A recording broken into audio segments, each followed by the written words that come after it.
Hello everyone, I'm Farah Najwa and I am going to talk about the subcultural delinquency theory. So let's get into it. What is subcultural delinquency theory?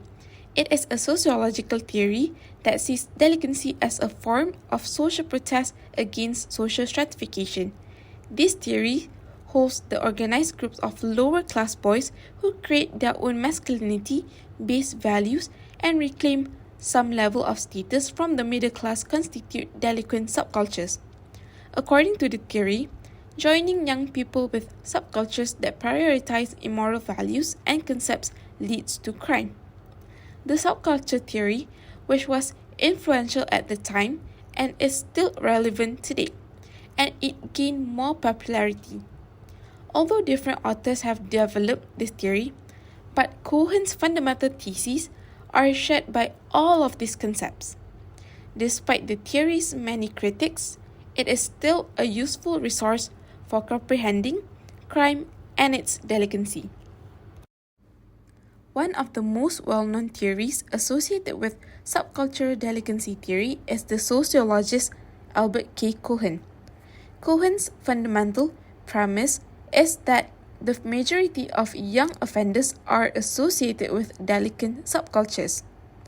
He argued that deviant values and morals, which give their members the opportunity to gain prestige and recognition, are what define delinquent subcultures above all else.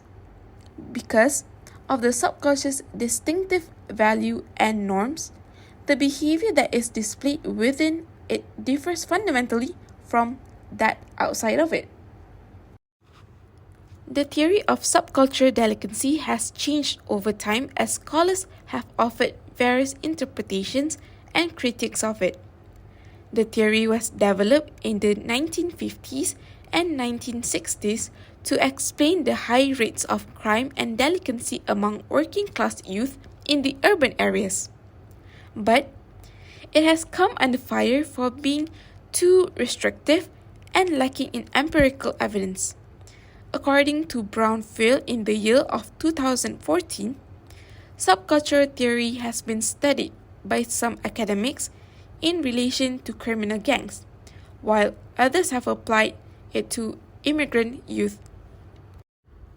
The creation of street gangs is an illustration of how the theory of subcultural delinquency is put to use. The strain theory gave rise to the subculture theory of delinquency and gang growth, which is predicated on the idea that while all youth share the same aspirations for success, lower-class youth have fewer opportunities to do so through legal means. Street gangs provide an alternative path to success and status as well as a sense of identity and belonging. Gang members frequently have abnormal morals and values, which help them become well-known and respected in the gang subculture. Because of the subculture's distinct value and norms, the behavior that is displayed within the gang subculture is fundamentally different from the outside of the subculture. The blast in Bukit Bintang, Kuala Lumpur, has put the spotlight once again on gangland violence. The authorities suspect the blast could be yet another violent incident of rival gangs battling over turf or crimes involving gangs. There has many seen that a spike of gun violence which prompted a tough anti-crime crackdown, with the Home Ministry releasing a list of 49 gangs with more than 400,000 members involved in extortion, drug distribution, and other criminal activities. But in this video, I'm going to talk about the top 10 gangs in Malaysia's watch list. These are the top 10 gangs on Malaysia's watch list. The first one is Gang 04, previously known as Huaki. The gang was active in drug dealing, murder, extortion, and robbery.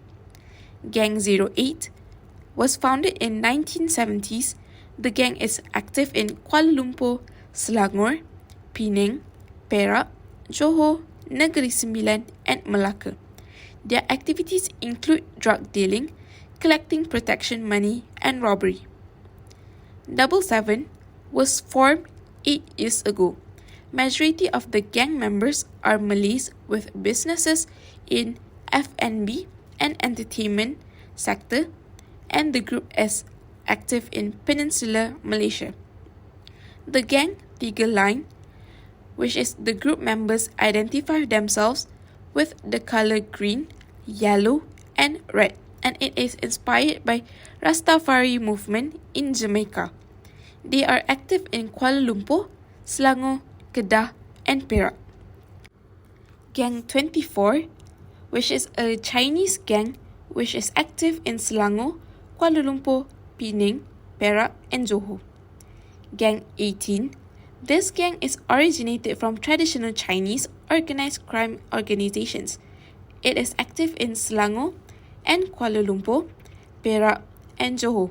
They are responsible for many of the drug dealings in the country. Gang 36. It is active in Peninsular Malaysia and mostly made of Indian members with financial backing from Chinese real estate and other businessmen. The number 36 signifies Triads 6. It is an offshoot of the long-existing Chinese triad, which is Hung Meng Hui. The gang of Ang Sun Tong is a secret society that is based in Singapore and Malaysia. They are active since 1950s, and the gang was mainly from Sembawang, Singapore. The gang Wahki is a secret society started in 19th century, and they are mainly based in Selangor, Kuala Lumpur, Melaka, Penang, Perak, Pahang, Negeri Sembilan, and Sarawak. They deal in heroin, and the triad also has branches in Singapore, Australia, Thailand, Vietnam, China, Hong Kong, United States, Canada, and also New Zealand. And lastly, the number 10 gang is Sio Sam Ong. It literally means 3 little emperors, and it is the leading Chinese triad in Malaysia, with a strong presence in Penang and other northern states. Its main activities include international drug trafficking, kidnapping, murder, extortion, racketeering, and loan sharking, and police believe it was actively involved in politics. Many of its top members are still high on the police wanted list. Subcultural delinquency theory has been criticized for being too restrictive and lacking empirical support, despite its importance in explaining crime and delinquency among working-class youth. Subcultural theory has been studied by some academics in relation to criminal gangs, while others have applied it to immigrant youth. Overall, the theory of subcultural delinquency has changed over time as various interpretations and critiques have been offered by academics. We already reached the end of our video. Thank you for listening, and I hope you gain new knowledge on subcultural delinquency theory. That's all from me. Bye-bye!